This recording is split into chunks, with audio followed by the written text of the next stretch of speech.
Because you said like before, like you were in a spot where, like where your mind was like, yo, like just understand probably like what do I do next when it comes to music, and then you have a record that goes off, and now you're in Germany and the other side of the world, and people are going crazy to your music. Like, what's that a testament to? What was that feeling experience like? We went to Germany to produce her album Overgrown, and it was like a wild thing because she basically got in contact with a super famous artist out there. His name is Crow.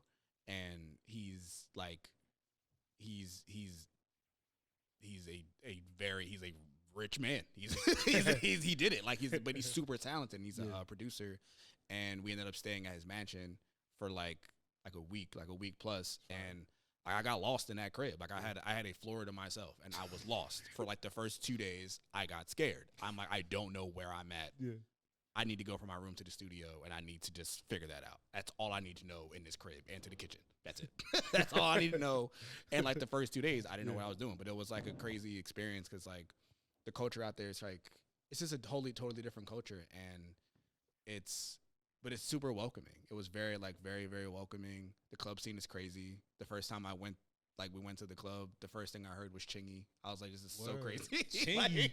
I haven't heard that name in a minute. That's what I'm saying. Chingy. Like, this is such a crazy, like, I don't know. It's like they really appreciate like retro stuff. Yeah. And English is also really super integrated into like all the things. It's like even like navigating like the airport, it's like you'll see the name for like things in German and then also in English, which I'm like, America would fucking never would never accommodate another language on a menu. You're insane. Yeah. But yeah, like it was crazy, and like I was learning so much from Crow because he was just like he's huge.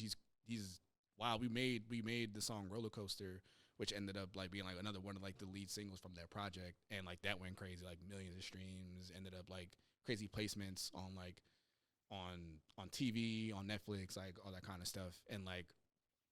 It was like we made that song together, and I didn't even know I was making it with him. Right. Like, because he wears a mask. This is his whole thing. Oh, so it's like it's like no one's. It's like you don't really see his face, and then it's like even in the sessions you don't see his face. No, that's what I'm saying. I've never seen his face, and then we're at his crib. I didn't even meet him yet because he wasn't even there when we got to his crib. Oh, so I was like, we're just in there, and then we're just like kind of cooking stuff up, and it was like the next day we were there, and like the studio was empty, and and we had like a list of like references.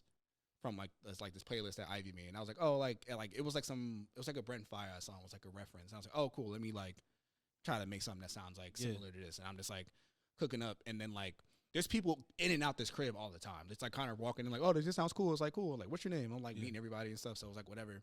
And then like they produced too, or they like had musical stuff too. So it was just like a whole kind of just like cool just experience. But I'm like making the beat.